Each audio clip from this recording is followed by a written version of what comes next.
ইনশাল্লাহ। আমি অসংখ্য ধন্যবাদ জানাচ্ছি সবাইকে। সেই সাথে আমি রিকোয়েস্ট করছি আজকের সম্মানিত facilitator sir mister MD Shafiqul Alam, LLB, FCS, FCMA, FCS স্যারকে আজকের ক্লাসটি কন্টিনিউ করার জন্য please. Thank you so much. আসসালামু আলাইকুম। থ্যাংক ইউ হারুন, জারিফ, সাজ্জাদ, আমাদের বিসলিউশন টিমের সবাইকে অসংখ্য ধন্যবাদ। আপনারা দেখেছেন this is the second course of cost optimization. এখন কোশ্চেন হচ্ছে যে আহ, এই কোর্সটা আমি কোন পরিপ্রেক্ষিতে কেন এটাকে আপনার হচ্ছে শুরু করলাম, এবং এটি মানে বাংলাদেশের কনটেক্সটে কেউ আগে করেনি। This is the first course এবং এই পর্যন্ত একমাত্র কোর্স। তো এটা কেন করলাম, তারপরে হচ্ছে এটা প্রয়োজনীয়তা আছে কিনা, এটা ব্যাকগ্রাউন্ড কি, সেই সম্পর্কে একটু বলি। আমরা দেখেছি যে সারা পৃথিবীতে রিসেশন আসে কিছুদিন পর পর। আমরা দেখেছি কোভিড এর সময় একটা একটা চ্যালেঞ্জ ছিল, স্পেশালি অর্গানাইজেশন গুলো যখন কস্ট রিডাকশন করতে পারছিল না, কস্ট রিডাকশন বলবো না, কস্ট অপটিমাইজেশন, তখন ঢালাও ভাবে অর্গানাইজেশন গুলো কিছু বেসিক ভুল করে থাকেন। ভুলের ভিতরে একটা ভুল হচ্ছে তার অর্গানাইজেশন গুলো যেটা করেন সেটা হচ্ছে যে আমরা দেখতে পাই যে চট করে হচ্ছে এমপ্লয়ি ছাঁটাই শুরু করে। তো এই যে এমপ্লয়ি ছাঁটাই শুরু করা অথবা ডাইরেক্টলি আপনার এমপ্লয়ি বেনিফিট গুলোকে হাত দেয়া, এটা খুব শর্ট রান বা এটা একটা খুব বেশি কার্যকর হয় না। রেদার আমরা যদি খুব সিস্টেমেটিক ওয়েতে গবেষণালব্ধ তথ্য দিয়ে যদি হেল্প করি, আমি বিশ্বাস করি আজকে যারা আপনারা এখানে 17 জন জয়েন করেছেন তাদের বা 15 জন জয়েন করেছেন তাদের প্রত্যেকেরই ওই ওই আগ্রহটা আছে যে আপনার অর্গানাইজেশনে কিভাবে কস্ট অপটিমাইজ করবেন। এখন এই প্রসঙ্গে একটু বলি, প্রথম ব্যাচে যারা করেছিলেন দে আর সো হ্যাপি, এবং এই সেশনগুলো আমি নিয়েছিলাম। এই সেশনে আমার সঙ্গে সঙ্গে আরো একজনকে যে কস্ট ম্যানেজমেন্ট অ্যাকাউন্টেন্ট এবং কস্টিং নিয়ে কাজ করে তাকেও দু একটা ক্লাসে আমি ঢুকাবো, এবং তারাও হচ্ছে আমাদের ক্লাসে কন্ট্রিবিউট করবে। এখানে একজন শুধু আইফোন আছে, আপনি যদি কাইন্ডলি একটু আপনার নামটা রিনেম করেন, হ্যাঁ, কারণ হচ্ছে নামগুলো দেখলে সুবিধা হয়। তো আমি ক্লাস শুরু করবার আগে আপনার আইফোন যিনি উনি একটু যদি কাইন্ডলি আপনি আহ, আহ, একটু আপনি কে বলছেন পরিচয়টা দিয়ে আপনি একটু যদি আনমিউট করতেন আমাদের জন্য সুবিধা হতো প্লিজ। জি, আসসালামু আলাইকুম। না, আপনার রবিউল ইসলাম সাহেব না, আমি বলছি যে এই যে জি আইফোন জি জি দিয়ে নাম জি ঢুকছেন। জি জি আমি মীর জি হাসান সারোয়ার কবির। জি, আমি নাসির গ্রুপের হেড অফ বিজনেস ডেভেলপমেন্ট হিসেবে আছি। খুবই ভালো, খুবই ভালো, থ্যাংক ইউ তো থ্যাংক ইউ। আমি, হ্যাঁ, জি, আপনার উদ্দেশ্য কি বলেন তো, আমাদের কাছে কি প্রত্যাশা, এই কোর্সটা দেখে কি মনে হলো? কোর্সটা আসলে এইখানে যে কোর্সটার সাথে যে টপিক গুলো ছিল এটা তো বিজনেসের সাথে খুব ইম্পর্টেন্ট, এবং জি এখানে যে বই থেকে পড়ানো হবে আমি অনেকদিন থেকে চেষ্টা করছিলাম যে এই বই থেকে যাতে লাইভ যাতে কোনো সেশন বাংলাদেশ থেকে হয়। তো তো আপনার সাথে আমার অনেক আগে থেকে কানেকশন আছে বা আমি জানতাম যে আপনি জি। কোর্স গুলো নেন। তো যখন এই সুযোগটা হলো আমি চিন্তা করলাম যে আসলে আমার সার্জারি হয়েছে, তারপর আমি কোর্সের মধ্যে ঢুকছি, আমি অপারেশন হয়েছে আমার একটা মেজর, ওহো, তারপর আমি শুয়ে শুয়ে কোর্সটা করছি আর কি। তো প্লিজ আমার কথা প্লিজ। হইতেছে যে আমার এই একটা ফিস্টুলা এবং একটা এই জি যে জি অ্যানাল জি ফিশারের একটা জি সার্জারি হয়েছে। তো জি আমার যেহেতু কোম্পানিতে আমি নতুন বিজনেস হেড অফ বিজনেস হিসেবে নাসির গ্রুপের পুরো বিজনেস প্রায় 2000 কোটি টাকার বিজনেস আমি দেখবো। জি। তো আমি যাতে ঢুকেই যাতে আমার একটা ইম্প্যাক্টফুল যাতে ফুটপ্রিন্ট যাতে বিজনেসে রাখতে পারি এই জন্য কোর্সটা করা আর কি। চমৎকার চমৎকার ভাই, আমি বুঝতে পারলাম আপনার পয়েন্টটা। এবং আপনি অসুস্থ হওয়ার পর কোর্সটা করছেন, আশা করি আপনার প্রত্যাশা আমরা চেষ্টা করব সর্বোচ্চ। আর ইনশাল্লাহ। বেসিকলি কেউ যদি কোনো, আপনার নামটা যেহেতু আমি দেখতে পাচ্ছি না, আরেকবার যদি কাইন্ডলি। আমি ট্রাই করছি, আমার নাম মীর হাসান সারোয়ার কবির। ওকে ওকে, মির হাসান, মির হাসান মীর স্যার, হাসান। ভাই, থ্যাংক ইউ ভাই। জি। এখন যেটা হচ্ছে যে আমরা একটু কোর্সের কন্টেন্ট, আপনার কি আর কেউ কিছু বলতে চান, অন্য কেউ কিছু অ্যাড করতে চান, চ্যাট করবেন এই আসসালামু আলাইকুম ইসলাম জি। স্যার, ভালো আছেন? হ্যাঁ, ভালো আছে, ভালো আছেন, আমাদের আমি খুব আছে, জি জি জি জি স্যার, আমি তো আপনার সাথে আগেও ছিলাম, আরো বেশ কয়েকটা জি কোর্স করছি। জি জি তো জি জি please। প্রেজেন্টলি আমি সিডান মেরিডিয়ান গ্রুপে বাজেট এবং হেড অফ বাজেট এবং কস্ট কন্ট্রোল হিসেবে আছি। জি মানে আপনার কোর্সটা দেখার পরে আর কি হ্যাঁ সিদ্ধান্ত নিলাম যে করব আপনার থেকে। তো আপনার এটা ছাড়া ইউটিউবে আপনার ভিডিও গুলো মাঝে মধ্যে দেখি, স্পেশালি বাজেট এবং ট্যাক্স জি নিয়ে। জি তো এখন প্রত্যাশা করি যে এই কোর্সটা করার পরে আমি হ্যাঁ যেন যে প্রতিষ্ঠানে জব করি হুম ওখানে যেন ভালো একটা ভ্যালু অ্যাড করতে পারি। ওই প্রত্যাশাটা বেসিক্যালি আপনাদের কাছ থেকে রাখি। এটা হচ্ছে ভ্যালু এডিশনটা হচ্ছে যে উইদাউট এমপ্লয়ি বেনিফিটে হাত দেওয়া ছাড়া। জি জি জি জি। Thank you sir. Right.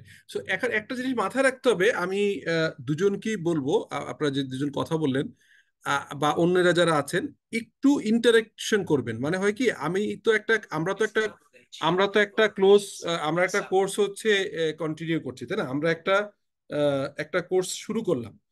Kamrul, আমি ক্লাস শুরু করে ফেলছি, একটা মিনিট। কামরুল, হ্যালো, আমি ক্লাসে ঢুকে ফেলছি। তো যেটা বলছিলাম যে আমাদের একটা যেটা হচ্ছে যে একটা ডিজাইন করেছি, তো এই ডিজাইনটা কিন্তু আমাদের চিন্তার থেকে করা অথবা ফার্স্ট ব্যাচের ফিডব্যাক থেকে করা। কিন্তু আমি যেহেতু এই সেক্টরে দীর্ঘদিন কাজ করি এবং এটা আমার একটা মানে একদম কোর জায়গা, যে আমি cost and management accountant, charter accountant. So এই জিনিসগুলো আমার খুব ডে টু ডে অপারেশনে, আমার দীর্ঘ 22 বছরের ক্যারিয়ারে এটি নিয়েই অনেকটা কাজ করতে হয়েছে। সো সেই এক্সপিরিয়েন্স থেকে আপনারা কোশ্চেন করবেন, I will try to answer, এবং সেই অনুযায়ী প্রয়োজনে কোর্স কিছুটা আমরা কাস্টমাইজও করা লাগতে পারে, যে আপনাদের সাথে কথা বলা সাপেক্ষে। তো এখন আমরা কোর্সের কন্টেন্টটা যদি দেখি, কন্টেন্টটা আপনারা নিশ্চয়ই আপনারা পেয়েছেন, বা না পেলেও আপনাদের এই গ্রুপে দেওয়া হয়েছে, গ্রুপ থেকে আমি ডাউনলোড করলাম। টপিকস কভার্ড হচ্ছে cost reduction strategy. Cost reduction স্ট্র্যাটেজির ভিতরে আপনার হচ্ছে কিভাবে আপনি হচ্ছে কস্টটাকে টুলস টেকনিক অ্যাপ্লাই করবেন সেটা আছে। এগুলোই মূলত একটা মানে মেইন এরিয়া। আর তারপর হচ্ছে আপনার মিস্টেক হয়, কিছু কিছু ভুল আমরা করি কস্ট রিডাকশনে, যে কি ভুলগুলো করি। যেমন একটু আগে আমাদের একজন পার্টিসিপেন্ট বললেন যে হঠাৎ করে আমরা এমপ্লয়ি কস্টে হাত দিয়ে দিই। সো এইটা হচ্ছে মেজর টপিকস, আর এই টপিকস গুলো কভার করবার সময় আমরা সবকিছু জেনে ফেলবো। আপনারা মোটামুটি আপনাদের কাছে এটা আছে, এই কারণে আমি আর ডিটেইল এখন দেখছি না, আমি মেইন প্রেজেন্টেশন স্লাইডে যেতে চাচ্ছি। So with your permission, I hope যে আজকের ক্লাসটা, আমি সাধারণত ক্লাসটা খুব দীর্ঘ করি না, কারণ আমি চেষ্টা করি হচ্ছে খুব ইন্টারেক্টিভ করতে, আপনাদের বেস্ট বেনিফিট দিতে। 1 ঘন্টা থেকে 1.25 ঘন্টা ক্লাস নেই, but based on your question answer অনেক সময় এটা লম্বা হতে পারে। তো উইথ দ্যাট নোট আমি ক্লাসটা শুরু করতে চাই। আপনারা কি আমার ইয়েটা দেখতে পাচ্ছেন, প্রেজেন্টেশন স্লাইডটা দেখা যায় না? জি স্যার, দেখতে পাচ্ছি জি, স্যার। জি ওকে, পাচ্ছি। ওকে, থ্যাংক ইউ সো মাচ। তো আপনারা চাইলে আপনাদের ভিডিও অফ করে দিতে পারেন এখন, কিন্তু একটু আমি চাইবো যে আপনারা যাতে মনোযোগ দিয়ে শুনেন এবং কোশ্চেন করেন। হ্যাঁ, মানে এখানে ইম্পর্টেন্ট হচ্ছে কনসেন্ট্রেশনটা। আমি আপনাদেরকে একটা জিনিস চাইবো, যে পৃথিবীর সবকিছুই পাওয়া যায়, যে জিনিসটা পাওয়া যায় না সেটা হচ্ছে টাইম। টাইম হচ্ছে আসলে সবার সব সবচেয়ে ইম্পর্টেন্ট এলিমেন্ট, টাইম। সো এই টাইমটা আপনি এঙ্গেজ করছেন, এখানে কত টাকা ফিস দিচ্ছেন that is less important. More important is that যে আসলে আপনারা একটা এখানে কিন্তু আপনারা যেটা করেছেন সেটা হচ্ছে টাইমটা ইনভেস্ট করছেন। সো আমরা এই কোর্সের মেইন হেডিংটাই হচ্ছে, আমরা একটা বই আপনাদেরকে প্রিন্ট করে দেওয়ার কথা, ওটা দিয়ে দিবে, ওটা প্রিন্টিং এ আছে, আপনারা পেয়ে যাবেন। কিন্তু ওই বইটা হয়তো 19,000 বা আমার ঠিক মনে নাই, এরকম একটা টাকা, 19,000 না কত হাজার, কত টাকা বিক্রি করে, বা 1900, আমার ঠিক এক্স্যাক্টলি মনে নাই। তো আমার প্রেজেন্টেশন স্লাইড কি চলে গেল কেন? 1 minute. Host disable to participate screen sharing, আমাকে হোস্ট করে দেন না, আমাকে ডিসেবল করা হয়েছে একটু। কে আছেন কোর্সে? আরুন? স্যার করে দেওয়া হয়েছে, করে দেওয়া স্যার আপনাকে হোস্ট করা হয়েছে। ও, মানে আমি স্ক্রিনটা চলে গেছিল তাই বলছি। ওকে, আচ্ছা, ঠিক আছে। তো যেটা বলছিলাম যে একটা বই আমরা দিব, সেই বইটা একটা ফরেন বই, বাট ওই বইয়ের থেকে অনেক বেশি, যেটা আমাদের আহ, নাসির গ্রুপের যিনি ভাই বললেন, হেড অফ বিজনেস অপারেশন, উনি জয়েন করেছেন। আপনি দেখবেন যে ওই বইটা খুব ইজি গোয়িং, বইটা আপনারা পাবেন, পড়তে পারবেন, ইট ইজ ভেরি ইজি। প্রয়োজনে মাঝে মাঝে ওই বই থেকে কোনো যদি কোশ্চেন থাকে আপনাদের, ওই ওই পেজ, যেহেতু বইটা আমার কাছেও আছে, তো সেইখান থেকে আমরা শেয়ার করব। কিন্তু আমি যেটা এখন যেটা স্লাইড প্রেজেন্টেশন করছি, this is one of the latest, এবং এইটার জন্য আমার ধরেন হিউজ ইনভেস্টমেন্ট গেছে এই কোর্সগুলোকে, ফরেন কোর্সগুলো করে লোকালি কাস্টমাইজ করে বাংলাদেশের ইন্ডাস্ট্রির সাথে অ্যাডাপ্ট করার চেষ্টা করা। তো সেই অর্থে একজন চ্যাট বক্সে কেউ একটা লিখেছেন, আচ্ছা, এনিওয়ে। তো এখন আপনার, সরি, ইয়ে 2280 টাকা হচ্ছে এটার বিডিটি পরে আর কি, যিনি বলছেন, ঠিক আছে, এই বইটা। কিন্তু সেই বইটা আপনারা এই কোর্সের সাথেই পেয়ে যাচ্ছেন, 2280 টাকার যে বইটা, একটা বাইরের বই। বাট কোশ্চেনটা হচ্ছে যে ওই বই খুবই ইজি, এবং ওই বই পড়লে আসলে একটা ওভারঅল সারফেস লেভেলে ধারণা পাওয়া যায়। কিন্তু ওই বইকে চিন্তা করে আমার এই কোর্সটা ডেভেলপ করা, কিন্তু যেভাবে করেছি, আই হোপ যে you will enjoy, you will feel thrill, এবং একটা খুব স্মুথ জার্নির ভিতর যাবেন। So the as the course is titled হচ্ছে cost optimisation, let start with the cost optimisation. এবং আমরা সিগনিফিকেন্ট সেভিংস যাতে করতে পারি, সাস্টেনেবল কস্ট অ্যাডভান্টেজ নিতে পারি। আমাদের উদ্দেশ্য থাকবে যে একটা সিগনিফিকেন্ট সেভিংস আমরা করব, সঙ্গে সঙ্গে একটা সাস্টেইনেবল কস্ট অ্যাডভান্টেজ নেই। সাস্টেনেবল কথাটা মানেই হচ্ছে দুই অর্থে ইউজ হয়, একটা হচ্ছে গ্রিনের ব্যাপারে সাস্টেনেবল ইউজ হয়, আর আমরা যেটা কমন ইউজ করি সেটা সাস্টেনেবল মানে হচ্ছে গোয়িং কনসার্ন, মানে এটা যেন সাস্টেইন করে, একবার করলাম ভেঙে গেল। তো বিভিন্ন সময় আপনার practically post Covid, pre Covid, এবং তারপরের আবার নতুন করে ডলার ক্রাইসিস থেকে শুরু করে এই সময় বাংলাদেশের বিজনেস ইন্ডাস্ট্রির যে চ্যালেঞ্জগুলো ফেস করেছে, হোপফুলি আমি মাঝে মাঝে টাচ করব, আপনাদের ভালো লাগবে আশা করা যায়। তো এখন আমি উইথ দ্যাট নোট আমরা শুরু করছি। প্রথমে আমরা বলি achieving a cost advantage, why reducing cost, কেন আমরা কস্ট রিডাক্ট করব বলেন তো। ফার্স্ট অফ অল হচ্ছে cost is a discipline although it is not a popular topic. ধরেন আপনি যখন কস্ট নিয়ে কথা বলা শুরু করবেন অর্গানাইজেশনে, আপনি যদি বলেন you are a cost controller, অথবা আপনি যদি কস্ট অপটিমাইজেশন নিয়ে কাজ করছেন, আপনি খুব দ্রুত আনপপুলার হয়ে যাবেন। But it is very necessary one for the management as because cost naturally increase over time. যে কোনোভাবেই কন্ট্রোল করা যায় না। ধরেন আমি একটা সিম্পল উদাহরণ দিই, আপনারা হয়তো বুঝতে পারবেন এটা প্র্যাকটিক্যালি। ধরেন আমরা প্রতি বছর কেউ কেউ জুনের পরে স্যালারি ইনক্রিমেন্ট করে, কারো কারো ডিসেম্বরের পরে করে। এখন আপনি ধরে নেন তো যে একজন লোকের বেতন আছে, লেটসে স্যালারি আছে 50,000 টাকা, তাকে আপনি 5% বা 10%, ধরলাম 10% ইনক্রিমেন্ট দিলেন। তো 10% ইনক্রিমেন্ট দেওয়ার পরে তার হচ্ছে ডিসেম্বরের স্যালারি ছিল 50,000 টাকা, জানুয়ারি থেকে তার বেতন হয়ে গেল 55,000 টাকা।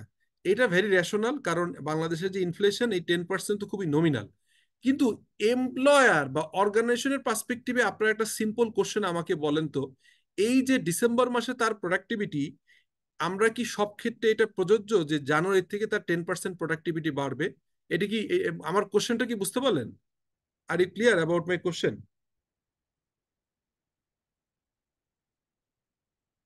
বোঝা গেল আমার কোশ্চেনটা? জি যে স্যার, জি স্যার, তাহলে বুঝতে পেরেছি যে কষ্ট আমার বাড়লো, ওইটা কি আমার রেভিনিউতে ইম্প্যাক্ট ফেলবে কিনা। এক্স্যাক্টলি, হ্যাঁ, সেই জায়গায় আমার এফোর্ট যাবে কিনা, রেভিনিউতে ইম্প্যাক্ট পড়বে কিনা। এখন কোশ্চেন হচ্ছে, তার মানে আমি এটা বলবো না কখনোই যে আপনার এমপ্লয়ি কস্ট কমাইতে হবে, আপনার হচ্ছে যে অ্যানুয়াল অ্যাপ্রাইজালের পরে অ্যানুয়াল যে মানে টেক হোম বাড়বে, স্যালারি রেইজ করবে, এই জিনিসগুলোকে আমি বলছি না। আমি বলছি সিস্টেমেটিক ওয়েতে। এই আমি জাস্ট এখন প্রেজেন্টেশন স্লাইডটা একটা লং স্লাইড, এই স্লাইডটাই হয়তো ম্যাক্সিমাম কোর্সের কভার করে যাবে, এর বাইরে অনেকগুলো টুলস টেকনিক আলাদাভাবে শেয়ার করব। কিন্তু এইটা যদি আপনারা প্র্যাকটিস করেন, আমি আপনাদেরকে মোটামুটি একটা অ্যাসুরেন্স দিতে পারি যে এই কন্টেন্টটা পাওয়ার পরে, হয়তো আজকেই দিব না কারণ এটা তো আমি ক্লাসের মাত্র আজকে শুরু, কাল এর পরের ক্লাসের আগে বা তারপর সেকেন্ড ক্লাসের পরে আমি কন্টেন্টটা ফুল দিয়ে দিব। এই কন্টেন্টটা যখন আপনারা দেখবেন এবং এইটা আপনার অর্গানাইজেশনের ম্যানেজমেন্ট, এমডি, তাদের সাথে আলাপ করবেন যে এরকম একটা জিনিস আমরা হচ্ছে চিন্তা করছি, আমার রেফারেন্সেই বলতে পারেন, আপনিও বলতে পারেন যে এইটা শিখেছি এরকম, আমরা উই ক্যান স্টার্ট। আমি শিওর বিশ্বাস করি এটা অনেক কাজে দিবে। কারণ এই জায়গায় বলছিলাম যে কস্ট হচ্ছে most of the companies embark to মানে productive cost cutting initiative to reduce expense, optimise cash flow and improve profitability, এটা হিসাবে করে থাকে। Those measures become a top priority when a company is financial ডিস্ট্রেসে থাকে, এবং যখন হচ্ছে ইকোনমিক স্লো ডাউন হয়, মানে যখনই কোভিড আসে, যখনই ডলার বেড়ে যায়, যখনই হচ্ছে বিজনেসের কস্ট বাড়ে, তখনই কিন্তু এটা এই কোশ্চেনটা বারবার আসে। বাট এটা কিন্তু এরকম টাইম বিং হঠাৎ করে আসার কথা না, এটা একটা অর্গানাইজেশনের পলিসি থাকা উচিত, usually with focus of the head count cost reduction, capital expenditure elimination. মানে আমরা যেটা করি হঠাৎ করে লোকবল কমায় ফেলি প্রথম, তারপরে ক্যাপিটাল এক্সপেন্ডিচার এলিমিনেট করি, অর্থাৎ নতুন একটা মেশিন লাগবে, পুরোনো মেশিনটা হয়তো ভালো কাজ করছে না। যেমন ধরেন আমাদের অর্গানাইজেশন লেটসে একটা একটা এসিটা ভালো কাজ করছে না, গাড়িটা অনেক পুরনো হয়ে গেছে। নর্মাল সিনারিওতে হলে আমরা দেখি যে পুরোনো গাড়িটা রিপ্লেস করে নতুন একটা গাড়ি কিনি। যখনই এরকম রিসেশন আসে, যখনই একটা দেখা যায় যে ইকোনমিক একটা মানে ডাউন টাইম চলছে, একটা রিসেশন চলছে, তখন আমরা এই ক্যাপিটাল এক্সপেন্ডিচারগুলো এলিমিনেট করি। অ্যান্ড প্রজেক্ট ডেফারেল, অনেক সময় দেখা যায় একটা প্রজেক্ট নিয়েছি ইমপ্রুভমেন্ট করবার জন্য বা নতুন কিছু, সেটাকে আমরা ডেফারেল করে দিই।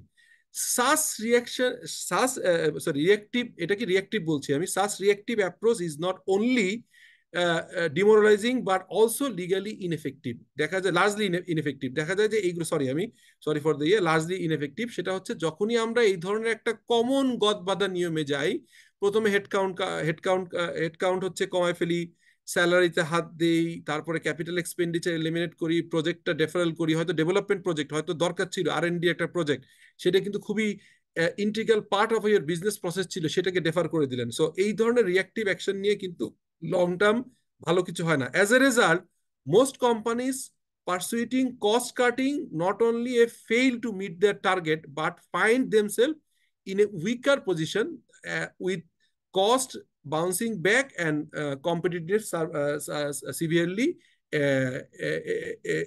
eroded. এখন দেখেন এই যে আমি লাস্টে কথাটা বললাম, এটা থিওরিটিক্যাল পার্ট, তো থিওরিটিক্যাল পার্ট, বাট এখানে অনেকগুলো ইস্যু আছে, একটু খেয়াল করে দেখেন। আমি আপনাদেরকে এক্সাম্পল দিই, এই যে বললাম যে কস্ট বাউন্স ব্যাক করে কিরকম ভাবে। আপনারা যদি খুব মনোযোগ দিয়ে শুনে থাকেন তাহলে বুঝতে পারবেন। আমি একটা অর্গানাইজেশনের কথা বলছি, সেই অর্গানাইজেশনে লেটসে 5,000 লোক ছিল। কোভিডের সময় তারা দুইটা প্ল্যান নিয়েছে। প্রথম দিকে কোনো রকম কস্ট কাটল করা হয়নি, তারপরে যখন এটাকে প্রলং করলো কোভিড সিচুয়েশনটা, ইকোনমিক রিসেশন, তখন যেটা করা হলো সেটা হচ্ছে কস্ট কাটিং এ হাত দেওয়ার জন্য অনেকগুলো জায়গায় হাত দেওয়া হয়েছে। তার ভিতরে ধরেন 10% এমপ্লয়ি কমানো হয়েছে, খুব ভালো। এরপরে কোভিড 2-3 মাস যাওয়ার পরে, মানে আমাদের নিশ্চয়ই মনে আছে 2020 সালের হচ্ছে মার্চের 25-26 তারিখ থেকে শুরু হলো, এরপরে টানা মানে আমাদের দেশে বন্ধ করা হলো, মানে এটা এরপরে টানা চললো এবং বেশ বেশ বড় সময়, লম্বা সময় আমরা এটাকে সাফার করেছি। তো যারা হচ্ছে বড় কোম্পানি তাদের অনেকেরই যেটা হয়েছে, ছোট ছোট কোম্পানিগুলো যারা হচ্ছে চায়না বেস ইম্পোর্ট করে, তাদের স্টকিং নাই, তাদের হচ্ছে ম্যানুফ্যাকচারিং নাই, রেডি ফিনিশ গুড কাজ করে। তো যারা ম্যানুফ্যাকচারার তারা যারা আগের থেকে একটু প্ল্যান করে, কারণ চায়নায় আবার এটা কোভিড-19 বলা এই কারণে যে চায়নায় কিন্তু এটা অক্টোবর নভেম্বরেই মোটামুটি আউটবাস্ট হয়েছে এবং চায়নার সবাই জানতো, যে কারণে আমরা যারা বাংলাদেশে ইফেক্টিভ হয়েছে 2020 সালে তাদের অনেকেরই কিন্তু ইনভেন্টরি সহ অনেক কিছু পাইল আপ করছে, একটু করে বেশি করে করে ফেলছে। তো এখন সেই জায়গাটাতে আপনি খেয়াল করে দেখেন, আমি যে কথাটা বলার চেষ্টা করলাম যে যখনই আমরা এই ধরনের এমপ্লয়ি ছাঁটাই করলাম, এরপরে যখন রেভিনিউ আবার বাড়া শুরু করলো, কারণ আমরা তো বড় অর্গানাইজেশন, আমাদের এলসি ঠিক ছিল, আমাদের কোনো সমস্যা হয়নি, প্রোডাক্টের ডিমান্ড বেড়ে গেছে, কোনো কোনো ক্ষেত্রে দাম বাড়ানো হয়েছে, তখন কিন্তু প্রফিটেবিলিটি বেড়ে গেছে। এই যে প্রফিটেবিলিটি বাড়লো, ধরেন আমি বলছি যে মার্চে বন্ধ হলো, জুলাই আগস্ট থেকে শুরু করে নেক্সট 6 মান্থ একটা ভালো প্রফিটেবিলিটি চলছে যারা বড় লার্জ ম্যানুফ্যাকচারিং অর্গানাইজেশন, কারণ প্রোডাক্টের ডিমান্ড বেড়ে গেছে হঠাৎ করে, বিভিন্ন কারণে এটা হয়েছে। রিসেশনের পরেই কিন্তু আবার একটা বুস্ট হয়, একটা বুম হয়। সেই রিসেশনের পরে যখন বুম পিরিয়ড শুরু হয়েছে তখন কিন্তু তাদের প্রফিটেবিলিটি বেড়েছে। তখন তাড়াহুড়ো করে, খেয়াল করেন, তাড়াহুড়ো করে আনপ্ল্যান্ড ওয়েতে যে 10% এমপ্লয়ি কমানো হয়েছিল, সেইখানে আমি দেখতে পেরেছি 20-25% এমপ্লয়ি আবার নতুন করে অ্যাড করানো হয়েছে। সো যখন কস্ট কাটেল করা হলো, যখন কস্ট কাটেল না বলে যদি অপটিমাইজের প্ল্যান করা হতো এবং এটা যদি লং টার্ম প্ল্যানের একটা শর্ট টার্ম এক্সিকিউশন হতো, তাহলে এটাকে কস্ট কাটেল না বলে বলতাম কস্ট অপটিমাইজেশন। এবং সেইখানে এই যে আবার 20-25% খরচ যে বেড়ে গেল, এমপ্লয়ি নতুন জয়েন করলো, এই জায়গায় কিন্তু এইচআর সহ সব জায়গায় একটা ইনভলভমেন্ট দরকার ছিল। এবং যেটা হয় সবচেয়ে আপনি ইন্টারেস্টিংলি খেয়াল করবেন, যারা পুরনো অনেকদিন অর্গানাইজেশনে চাকরি করেন, কাজ করেন, হঠাৎ করে যখন বাইরের থেকে আমরা এই 20% লোককে অ্যাড করছি, তখন তাদের মার্কেট ডিমান্ড বা তারা যখন সুইচ করে, সুইচিং কস্ট থাকে, অর্থাৎ একটা অর্গানাইজেশনে কাজ করে, সেই অর্গানাইজেশন থেকে যখন আর এক অর্গানাইজেশনে আসে, তখন ডেফিনেটলি 10-20-15-30% পর্যন্ত একটা স্যালারি পে রেজ নিয়ে আসে এবং বেতন বেশি। তখন কি হয়, আপনার অর্গানাইজেশনে সবাই কিন্তু হ্যাপি ছিল, কারণ কোভিড সিচুয়েশনে সাপোর্ট দিয়েছেন, মেন্টালি ভালো ছিল, সব ঠিকঠাক। যখনই আপনি নতুন এমপ্লয়ীদেরকে নিলেন, এই যে 30%-25% কস্ট বাড়লো, নট অনলি এমপ্লয়ি বাড়লো, সঙ্গে সঙ্গে বেতনের স্কেলও চেঞ্জ হয়ে গেল। তখন দেখবেন নেক্সট অ্যাপ্রাইজালের সময় সবার একটা কম্পারেটিভ অ্যানালাইসিস শুরু করে যে নতুন আসছে, আমি ম্যানেজার, আমার লেটসে 80,000 টাকা, নতুন ম্যানেজার আসছে 1 লাখ টাকা স্যালারি। সো এই যে আবার একটা নতুন করে কাজ শুরু হয়, সেই সেই কারণে এই কস্টটাকে বাউন্স ব্যাক করে এবং এটা কি কোনোদিনই রেজাল্ট হয় না, এটা কি ইফিসিয়েন্ট ইফেক্টিভ হয় না। এই পয়েন্টটা কি বুঝলেন? আমার ফার্স্ট স্লাইডের কন্টেন্টটা কি আর ইউ মানে ক্লিয়ার? কেউ কিছু বলতে চান এই প্রসঙ্গে, বা আমি যেটা বললাম কোনো ডেফার করছেন এর সাথে? কি এই মতামতের সাথে কারোর কোনো ডিফারেন্স অফ ওপিনিয়ন থাকলে please you are free to share. আমরা খুব স্লো যাব, তাড়াহুড়া নাই, আমরা আশা করি যে খুব ভালো একটা জায়গায় যেতে পারবো। বলেন please, anything you want to add? Sir একটা পয়েন্ট একটু অ্যাড করতে চাই, সেটা হলো যখন আমরা ওই কাট করার পর আবার যখন নতুন লোককে নেই, সেও কিন্তু আমার প্রতিষ্ঠানের কালচার এবং প্রতিষ্ঠানের এনভায়রনমেন্টের সাথে কোপ আপ করতে একটা টাইম, এটারও কিন্তু একটা কস্ট আছে, হ্যাঁ, এটাও কিন্তু কস্টলি। চমৎকার। আপনি এসকে কামাল আহমেদ, আপনি কোথায় কাজ করেন ভাই? স্যার আমি 2014 সালে রিটায়ারমেন্টে গেছি, আমি নোমান গ্রুপের হেড অফ প্রকিউরমেন্ট ছিলাম। তো এরপরে আর আমি কাজ করিনি, আমি এখন নিজে টুকটাক কিছু ব্যবসা করতেছি আর একটু রিসার্চের কাজ করি। ফ্যান্টাস্টিক, আপনি আমাদের সাথে যোগাযোগ রেখেন, আমরা তো অনেক প্রজেক্টে কাজ করি, আপনি যোগাযোগ রেখেন। আচ্ছা, যেটা বলছিলাম, ওনার পয়েন্টটা দেখেন কত ইম্পর্টেন্ট এই প্রসঙ্গে। দেখেন ইভ্যালুয়েট করে আমি ইম্পর্টেন্ট তথ্যটা দিই। আমরা যখন নতুন এমপ্লয়ি নেই, খেয়াল করেন, একটা নতুন এমপ্লয়ি একটা অর্গানাইজেশনে এসে প্রথম 6 মান্থ তেমন কিছু ডেলিভারি করতে পারে না, একটা হানিমুন পিরিয়ড থাকে, একটা অ্যাডজাস্টমেন্ট থাকে, এবং সে অনেকভাবেই কিন্তু যদি খুব প্রোঅ্যাক্টিভ না হয়, তাহলে দেখা যায় সে আগের অর্গানাইজেশনের সাথে কম্পেয়ার করে, এনভায়রনমেন্টে নতুন লোকদের সাথে পুরনো লোকদের একটা ক্লাশ তৈরি হয়, এবং আলটিমেটলি যদি 20% লোক বাড়ানো হলো, ধরেন ছিল হচ্ছে 5,000, তো নতুন করে 1,000 লোক নেওয়া হলো 6 মাসের ভিতরে, 6 মান্থের ভিতরে। এই 1,000 লোকের ভিতরে যদি 300 লোকও 1 বছরের ভিতরে চলে যায়, ইউএস এর একটা রিসার্চ ডকুমেন্ট বলে যে একটা লোক যদি চলে যায় 6 মান্থ থেকে, তাহলে তার স্যালারি ডাবল লস হয়। কেন? কারণ 6 মান্থের ভিতরে সে হচ্ছে তার বেতনটা নেয়, এখানে এসে তার কিন্তু তাকে যে ইনভেস্ট করা হয় সে কিন্তু ওইভাবে প্রোডাক্টিভিটি ডেলিভারি করতে পারে না। খুব যদি সুপার লেভেলের লোক না হয়, তাহলে 3 মাসের ভিতরে তার কোপ আপ করতে উঠতে যায় টিমের সাথে। মানে একটু ইচ আদার বোঝা, ডিপার্টমেন্টের কনফ্লিক্ট থাকে, টিমের সাথে একটা ব্লেন্ডিং হইতে হয় একটা এই জায়গায় দেখা যায় 6 মান্থে জব ছাড়লে তার স্যালারি ডাবল পরিমাণ। কারণ স্যালারি যেটা টেক হোম হয়, টেক হোমের সাথে তার জন্য কিন্তু অনেক ধরনের আদার কস্ট ইনক্লুডেড। তার মানে কোনো এমপ্লয়ি যদি জয়েন করার 6 মান্থের ভিতরে লিভ করে অর্গানাইজেশন, তাহলে অর্গানাইজেশনে ইফেক্টিভলি তার এই 6 মাসের টোটাল স্যালারি ডাবল হচ্ছে অর্গানাইজেশনের কস্ট হয়, অপরচুনিটি কস্ট বেসে। সো এটা কিন্তু আপনারা নোট রাখতে পারেন। আপনি যখন একটা অর্গানাইজেশনের কারেন্ট এমপ্লয়ীদেরকে আমরা স্যালারি রেজ না করে, অনেক সময় তারা চলে যায়, ইফেক্টিভ ভালো লোকজন চলে যায়, আবার নতুন লোক নেওয়া হয়, সেখানে তাড়াহুড়া করে, অথবা স্বজনপ্রীতি থাকতে পারে, বিভিন্ন রকম চ্যালেঞ্জ থাকতে পারে। ফলে যেটা হয়, নতুন লোকটা এসে কিন্তু আবার যদি কোনো কারণে 6 মান্থ বা 1 বছরের ভিতরে লিভ করে, তাহলে এই ধরনের একটা কস্ট ইনভলভ থাকে। Anyway, very good. মানে উনি যেহেতু সিনিয়র মানুষ, হেড অফ প্রকিউরমেন্ট ছিলেন নোমান গ্রুপে, এই কারণে ওনার আইডিয়াটা ইজ ভেরি। তো এখন আমরা যখন দেখবো অ্যাচিভিং এ আমি কস্ট, আরেকটা আসসালামু আলাইকুম, আমি আরেকটা পয়েন্ট শেয়ার করতে চাই। প্লিজ প্লিজ সেটা সেটা স্যার, হচ্ছে যে আমরা যেটা ভাই বলেন। দেখেছি যে অনেক সময় জি একটা হয় যে অনেক সময় এটা তো কস্ট বাউন্স ব্যাক করে, তো অনেক সময় জি দেখা যায় যে কস্ট রিডাকশনের সময় বা অপটিমাইজ করার সময় দেখা যাচ্ছে যে আমাদের বাংলাদেশে এইচআর একটা ভালো রোল থাকে।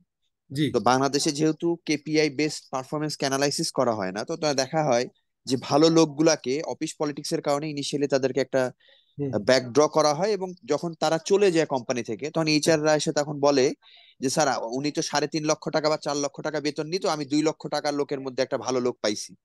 তো ওই হ্যাঁ, লোকগুলো মালিকরা খুব অ্যাপ্রিসিয়েট করে, তখন হুম, মনে করে কস্ট গুলো আমার খুবই কমে গেছে। বাট দেখা যাচ্ছে 1 বছর পরে ওই লোকটা, কখনো একটা 4 লক্ষ টাকার লোককে 2 লক্ষ টাকা রিপ্লেস করা যায় না। তো দেখা যাচ্ছে এই 2 বছর, 1 বছর সে 24 লক্ষ টাকা সেভ করতে, যে বিজনেসে এমন ডিসিশন আমি দেখেছি ভুল করেছে যে কোম্পানি 100 গুণ বেশি লস করে গেছে।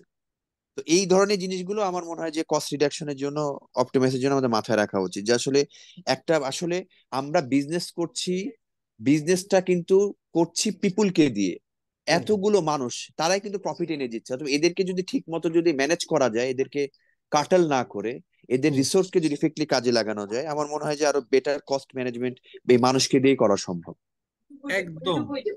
মিরাসান, সরোয়ার কবির, আপনি কিন্তু অনেক চমৎকার করে বলেছেন। আপনাদের এক্সপিরিয়েন্স থেকেই কিন্তু কথাগুলো আসতেছে। আপনারা যেহেতু এক্সপিরিয়েন্স পার্সন, এবং আমিও যেহেতু দীর্ঘদিন কর্পোরেটে কাজ করছি, অনেকগুলো লার্জ কর্পোরেটে কাজ করেছি আমি, স্টার্টিং উইথ সেনোফি অ্যাভেন্টিস, দেন পিডব্লিউসি থেকে সিএ করা, বাই দিস টাইম সিএমএ করা ছিল। এরপরে আমি হেড অফ ফাইন্যান্স হিসেবে শান্তায় জিএম ফাইন্যান্স ছিলাম। এরপরে রহিম আফরোজে কিছুদিন সুপারস্টার, সুপারস্টার আগে কল্লোলে ফাইন্যান্স ডিরেক্টর ছিলাম। আপনারা একটু যারা কথা হয়ে গেলে মিট করে দিন। অনেক সময় আমার বাসায় তো শুক্রবার আমাদের সাউন্ড হতেই পারে, রিলেটিভরা থাকে বিভিন্ন।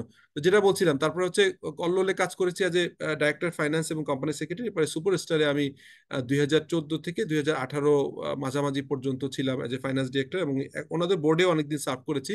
তারপর তো আমার সিএ ফার্ম এবং এই যে আইটি ফার্মটা শুরু করলাম, যেটা হচ্ছে বিস সলিউশন, এবং আইটি এবং ট্রেনিং ইনস্টিটিউশন, সেটা হচ্ছে আমার ইনভেস্টমেন্ট, এবং এসএসজিরও ইনভেস্টমেন্ট এখানে আছে। এইভাবেই আমরা কাজটা শুরু করেছিলাম। তো যে কোশ্চেনটা বলছিলাম, এই যে মির সারোয়ার সাহেব যেটা বললেন, এটা আর একটা ডিলেমা। ধরেন একটা অর্গানাইজেশনে আপনি আহ, মানে আপনারা কিন্তু খুব মনোযোগ দিয়ে শুনেন, এবং আমার রিকোয়েস্ট থাকবে যে এই ক্লাসের রেকর্ডিংটা আপনারা রাখবেন, রেখে আবার রিপিট করবেন। কারণ এই জিনিসগুলো কিন্তু আমার থট প্রসেসের সাথে আপনি ডিসএগ্রি বা এগ্রি করছেন, তার মানে শুধু আমার না, অলরেডি মানে এস কে কামাল আহমেদ এবং মীর হাসান সারোয়ার কবির, ওনারা দুজন সিনিয়র লোকও কিন্তু কিছু অ্যাড করছে। এটা কিন্তু ইম্পর্টেন্ট এই ডিসকাশনটা। এবং আমি হচ্ছে আহ,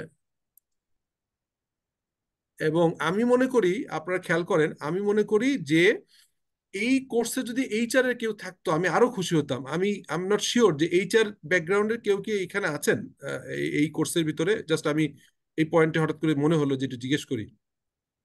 কারণ HR is the owner of total HR, total organisation human রিসোর্সকে, এবং ultimately human resource is the key resource. এবং আপনারা নিশ্চয়ই জানেন যে আপনার সারা পৃথিবীতেই বলে যে আলটিমেটলি ইনটেনজিবল অ্যাসেট হিসাবে human resource is the number one. এবং আমি human resource accounting, human resource auditing এটা নিয়ে কাজ করেছি, ডেফোডিলেও কয়েকটা সেশন নিয়েছি এটার উপরে।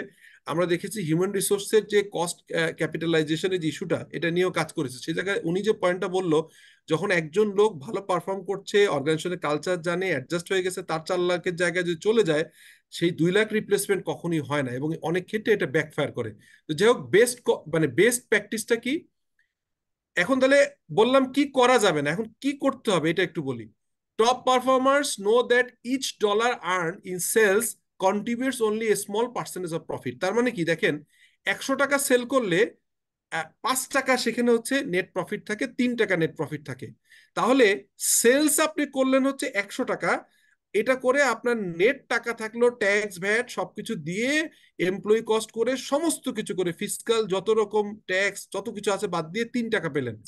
আর যদি আপনি 50 টাকার খরচ থেকে যদি দেখেন, খেয়াল করেন, 100 টাকা সেল করে 3 টাকা আপনার হাতে থাকলো, এই 100 টাকার ভিতরে গ্রস লেভেলে আপনার কস্ট ছিল হচ্ছে অলমোস্ট ধরেন 80 টাকা। হ্যাঁ, এই 80 টাকার উপরে যদি আপনি আবার একটু এফোর্ট দেন, এবং 80 টাকার থেকে যদি আপনি এফোর্ট দিয়ে, আমি দেখাবো এখানে 3টা ফেজে, 6 মান্থ, তারপরে 6 মান্থ থেকে 2 বছর, 3 বছর, তারপর হচ্ছে 3 থেকে 5 বছর, খুবই সাইন্টিফিক্যাল ওয়েতে এখানে প্রেজেন্টেশনটা আছে।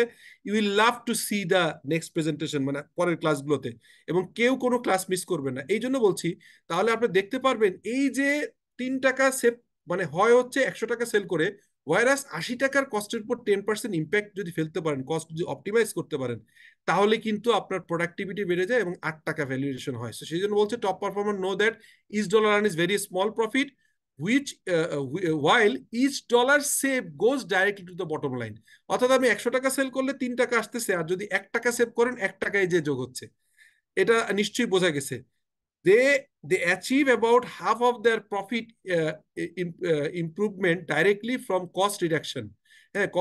Cost reductions by doing 3 things directly. First, they act early before getting into trouble। অর্থাৎ কোভিড আসবে, ডলারের দাম বাড়বে, এটা যে যত আগে বুঝতে পারে যে এভরি 3 ইয়ার্সে, এভরি 5 ইয়ার্সে একটা নতুন ডিবাকাল আসে, নতুন করে একটা চ্যালেঞ্জ আসে, এটা যখন বুঝতে পারবে, তখন সে রিয়াক্টিভ না প্রোঅ্যাক্টিভ হবে, আগের থেকে কাজ করবে, কস্ট কাটাল করে এমপ্লয়ি ছাড় দিবে না, এমপ্লয়ি বেনিফিট কমাবে না, এমন ভাবে কাজ করবে সো দ্যাট এটাকে কিন্তু একটা মানে long term strategy, following the principle do as long you can before you must and can not. অর্থাৎ আপনি যখন আপনি ধরেন যে কাজটা হচ্ছে আর্জেন্ট ইম্পর্টেন্ট হয়ে যায়, অর্থাৎ আমি আর্জেন্ট ইম্পর্টেন্টের ম্যাট্রিক্স আছে, আমি আপনাদের ক্লাস এতে ভিডিওটা দিব ছোট্ট, যে কাজটা আপনি এখন আর্জেন্ট না বাট ইম্পর্টেন্ট, এই কাজটা যদি এখন করেন, একটা এক্সাম্পল দিই, হেলথে আপনার কিছু কিছু ছোট ছোট সমস্যা হচ্ছে, ওজন বাড়ছে, অথবা হজমে কিছু সমস্যা হচ্ছে, বা একটু প্রবলেম, আপনি এটা ডেফার করলেন, এটা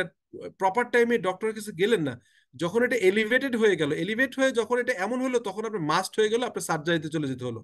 so do as long you can, আপনি আগে যতটুকু করেন, বিফোর কোন সময় পরে, you must and can not, যখন আপনাকে করতেই হবে অথবা কিছু করার থাকে না, অনেক সময় এমন হয়ে যায় আর কিছুই করার নেই, গন।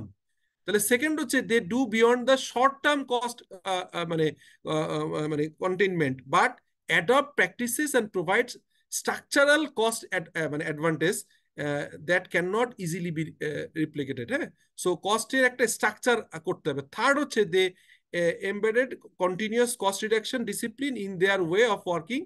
By doing so they develop a capacity to recognize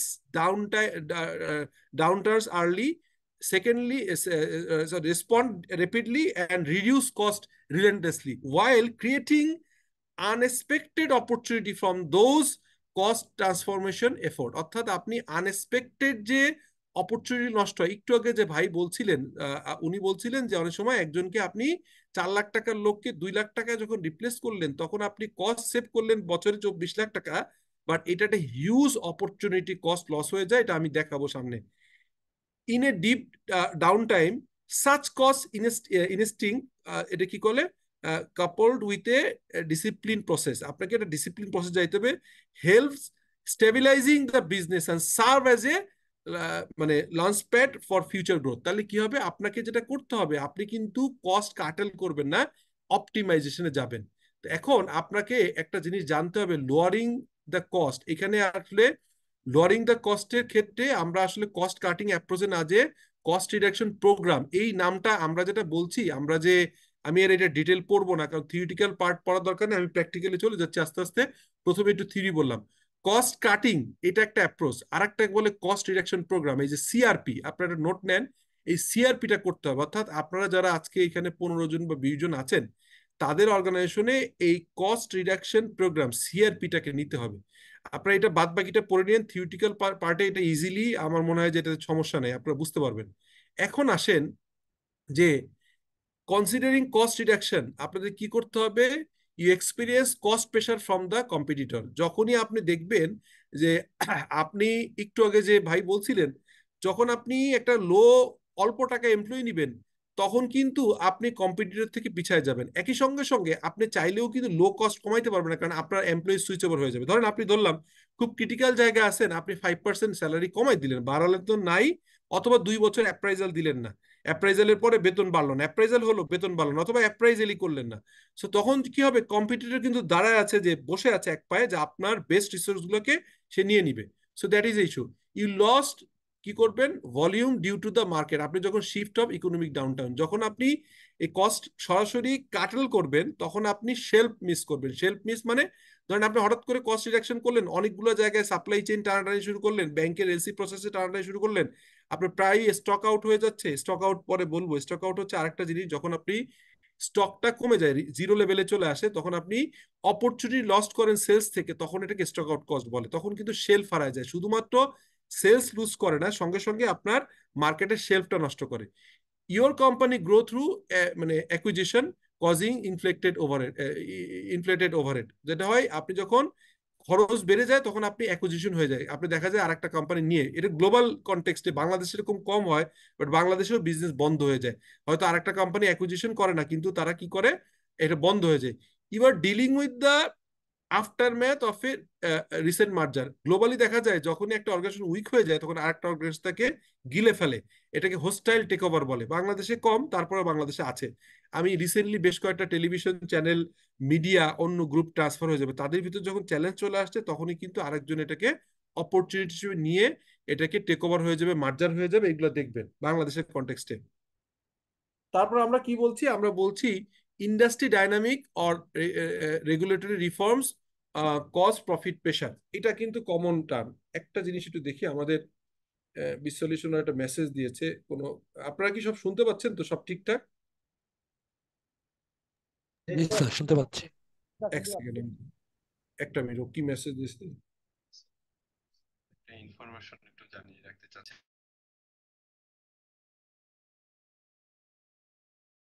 আচ্ছা সরি, ওটা অন্য একটা ইস্যুতে, অসুবিধা নেই। তো এটা হচ্ছে আমাদের একটা ইস্যু। তো আমরা ইন্ডাস্ট্রি ডায়নামিক্স এবং রেগুলেটরি রিফর্মসটা আপনার প্রফিটে প্রেশার ফেলে, এবং your budget Gree without achieving significant economic scale. ওই যে বললাম যে আপনি যেটা করেন, কস্ট কাটাল করে ফেলেন, তারপর আবার নতুন করে বাড়ায় ফেলেন, এবং আপনি হয়তো একটা একটা গাড়ি রিপ্লেস করার রাইট টাইমে দরকার ছিল, আপনি করেননি, হঠাৎ করে ইঞ্জিন ফেলিয়ার করলো, অথবা এমন কিছু হলো, আপনার খরচ আরো বেড়ে গেল। তখন ওইটার পিছনে এতদিন ধরে, একটা গাড়ি যখন 10 ইয়ার্স ধরে চলে, তখন তার মেনটেনেন্স খরচ বেড়ে যায়। আমি একটা গাড়ি দিয়ে উদাহরণ দিচ্ছি, জাস্ট আপনারা অনেক উদাহরণ এরকম পাবেন। যখন এটা অ্যাপ্রোপ্রিয়েট টাইমে রাইটলি রিপ্লেস করার দরকার ছিল, ওই টাইমে না করার কারণে মেনটেনেন্স কস্ট অনেক বেড়ে যায়। হ্যাঁ, এটা আমরা দেখবো সামনে। তারপর কি হয়, কি করে your overhead is unnecessary complex হয়ে যায়। তখন দেখা যায়, ধরেন এমপ্লয়ির একটা বেনিফিট, আমি অনেক জায়গায় দেখেছি যে এমপ্লয়ীদেরকে মানে free of cost lunch offer করে, লাঞ্চ করায়। হঠাৎ করে তারা চিন্তা করে অনেক জায়গায়, এমপ্লয়ির কাছ থেকে 50% খরচ নিব। তো আমি প্রত্যেকটা বার, যত জায়গায় এই ধরনের ডিসকাশন আসছে, আমি অনেকগুলো গ্রুপের কনসালটেন্ট, অ্যাডভাইজার, এই লেভেলে কাজ করার সত্ত্বে আমি বলি, প্রত্যেক জায়গায় আমি first person to deny or try to মানে মেক দেম আন্ডারস্ট্যান্ড যে আপনি এমপ্লয়ি কস্টের এটা অ্যাড করেন না, বিকজ এইটাতে প্রোডাক্টিভিটি, ডিমোটিভেশন, অনেক কিছু হঠাৎ করে ইম্প্যাক্টেড হয়ে যাবে। সো আপনি যেটা করা উচিত, অন্য অন্য অপরচুনিটি দেখা উচিত। এই ধরনের ইস্যুতে হঠাৎ করে এমপ্লয়ি ডিমোটিভেটেড হয়ে গেলে, তখন আরেকটা প্রবলেম তৈরি হয়ে যায়। তখন কিন্তু ওভারহেড অন্য জায়গায় বাড়ায় ফেলে, আপনি বুঝতেও পারেন না যে আনরেস্ট অথবা আনস্যাটিসফাইড এমপ্লয়িরা কি পরিমাণ অর্গানাইজেশনে করে ফেলতে পারে। Your cost base significantly exceed the benchmark. So এই হচ্ছে ইস্যু। এখন আমরা কস্টের ইনফ্যাক্ট আমি একটু কুইকলি যাচ্ছি কেন, এটা কিন্তু খুব থিওরিটিক্যাল আসপেক্ট, এখনো প্র্যাকটিক্যালি যাইনি দেখে এই জিনিসগুলো খুব বেশি আমি আর আলাপ করছি না। হ্যাঁ, আমরা কেন কস্ট বাড়তেছে আমরা এটা নিয়ে আপনারা দেখে নিয়েন, আপনারা জানেন যে কিভাবে কস্ট বাড়ে, why cost increase over time. এটা ডিটেল পড়লাম না, কারণ আপনারা জানেন এই পয়েন্টগুলো, আপনারা একটু দেখে নিয়েন।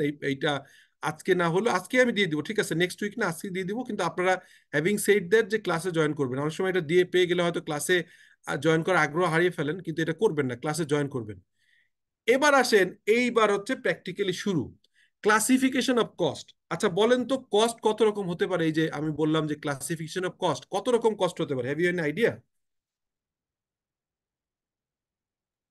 স্যার ইউজুয়ালি তো আমরা ওই fixed cost, variable cost, opportunity cost, ফাইন্যান্সের ভাষায় যদি আমরা বলি, ওগুলা থাকে, আমরা তো ওগুলা নিয়ে কাজ করছি আর কি।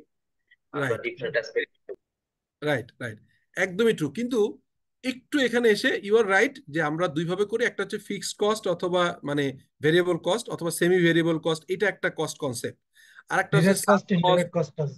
ডাইরেক্ট কস্ট, ইনডাইরেক্ট কস্ট আছে। আর একটা কনসেপ্ট আছে হচ্ছে সাং কস্ট, অপরচুনিটি কস্ট, এটা আছে, কিন্তু ওই ক্লাসিফিকেশনে এইখানে কাজ করবে না। এইটা ওইটা আছে, ওটা থাকবে, কিন্তু এইখানে আমরা ক্লাসিফিকেশন করবো দুই ভাবে, একটাকে বলবো হচ্ছে গুড কস্ট আর একটাকে ব্যাড কস্ট। এই যে আমি বললাম যে আজকে থেকেই cost optimization, if it is a cost optimization issue, তাহলে আমরা management accounting, financial accounting, BBMB এর যে কনসেপ্ট, সেখান থেকে বেরিয়ে এসে নতুন একটা আইডিয়া নিলাম যে কোনগুলো গুড গুড কস্ট, সেটা আমরা দেখবো, কোনগুলো ব্যাড কস্ট। সো কি এখন কি একটু ইন্টারেস্টিং মনে হচ্ছে যে আসলে আমরা কি কি বলতে চাচ্ছি? বোঝা গেল পয়েন্টটা? আমরা এখনো হ্যাঁ হ্যাঁ, বলিনি। জি ভালো, জি স্যার। এই নতুন বোঝা কিছু যাচ্ছে আসতেছে। ভালো। জি জি, এখন গুড কস্ট কি? গুড কস্ট হচ্ছে আপনার creative value for the customer, create value for the customer, কাস্টমারের জন্য ভ্যালু ক্রিয়েশন করেন। মানে ধরেন লেটস সে কাস্ট কস্ট বাড়ে না, কিন্তু কাস্টমারকে কিন্তু আমরা কোনো কোনো জায়গায় একটু এক্সট্রা অ্যাডভান্টেজ দিতে পারি। হ্যাঁ, যেমন ধরেন আমি সিম্পল বলি, আপনি প্যাকেজিংটার পিছনে আননেসেসারিলি খরচ করছেন, কিন্তু ওই প্রোডাক্টের ভ্যালু ক্রিয়েশন অর্থাৎ কোয়ালিটিতে হাত দিচ্ছেন না, এরকম কিছু কিছু জায়গা আছে। সো দেখা যায় এখানে যদি আপনি হয়তো এর মানে অথবা আপনি কিছু কিছু জায়গায় হচ্ছে আহ, মানে আননেসেসারিলি আপনার কিছু এক্সট্রা কস্ট করছেন, যেটা অ্যাভয়েড করে যদি আপনি কাস্টমারের ভ্যালু ক্রিয়েশন করেন। আমি একটা উদাহরণ দিই, আমি শান্তায় 2008 থেকে 2010, 2 বছর, 2.5 বছর I was the head of finance, GM finance. আচ্ছা আপনি একটা জিনিস খেয়াল করেন তো, একটা খুব লজিক্যাল একটা পয়েন্ট বলি। শান্তা কোনো পত্র পত্রিকায় অ্যাড দেয় না। আমরা রিয়েল এস্টেটে অনেকগুলো কোম্পানি জানি, আপনার শেল, অ্যাসেট, এরা দেখবেন পত্রিকায় প্রচুর অ্যাড দিতে, একসময় প্রচুর। Shanta never ever did that, তার খুবই কম করে। তা আপনি কি জানেন যে বাংলাদেশের যে কোনো রিয়েল এস্টেট কোম্পানির যে কমার্শিয়াল অথবা অ্যাপার্টমেন্ট, শান্তা 20 থেকে 30% বেশি দামে কস্ট চার্জ করে। তাদের কনস্ট্রাকশন কোয়ালিটি এত ভালো। আমি একটা উদাহরণ দিই, আমি যখন কাজ করতাম এমডি সাহেব সহ একটা বনানীর একটা প্রজেক্টে গেলাম। প্রজেক্টে যে অলরেডি হ্যান্ড ওভার স্টেজে আছে, ওনাররা বুঝে ফেলছে, যারা ফ্ল্যাট ওনার সব দেখে দেখে নিছে, চাবি দিবে। হঠাৎ করে উনি আমাদের সহ আমি ছিলাম, গ্রুপ সিএফও ছিলেন, হেড অফ ইঞ্জিনিয়ারিং ছিলেন, সিও ছিলেন। উনি কিচেনে গেলেন, কিচেনে যে টাইলসটা দেখে ওনার পছন্দ হলো না, বললো যে এই টাইলসটা যেটা করেছেন এটা আমার বিবেচনায় স্ট্যান্ডার্ড হয় নাই। অবশ্য কাস্টমাররা কিন্তু এটাকে অ্যাকসেপ্ট করেনি, সবাই কিন্তু হ্যান্ড ওভার স্টেজে আছে। আপনারা এটা চেঞ্জ করে এই ডিজাইনে, আমার মনে হয় এটা করলে ভালো হবে, বা আমাদের যেটা প্রজেক্টে বসিয়েছিল সেখানে কিন্তু আমরা এরকম একটা ধারণা করছিলাম। এখন দেখেন এই যে আজ থেকে কত বছর হলো, তাহলে হচ্ছে 8 সালের কথা বলছি, 16 বছর আগে, 16 বছর আগে এই যে উনি যে কথাটা বললেন, আজকে শান্তা দেখেন তারা হচ্ছে যে কি করছে, তেজগাঁও বা গুলশান তেজগাঁও লিংক রোডে, আমি জানি না আপনাদের আইডিয়া আছে কিনা, যত হাই রাইজ বিল্ডিং সবগুলো শান্তার কন্ট্রোলে চলে, জিএমজিটা থেকে শুরু করে কল্লোলের জায়গাটা থেকে শুরু করে মেঘনা সাইকেল, চামেলি গ্লাস হাউস থেকে শুরু করে পুরোটা একটা শান্তার, মানে গুলশান এভিনিউ এটা পুরোটাই হচ্ছে একটা কমার্শিয়াল হাব করে ফেলছে শান্তা।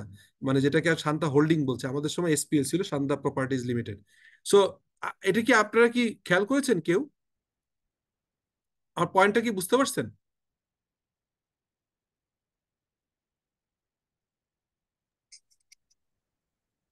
জি বুঝতে পেরেছি, জি।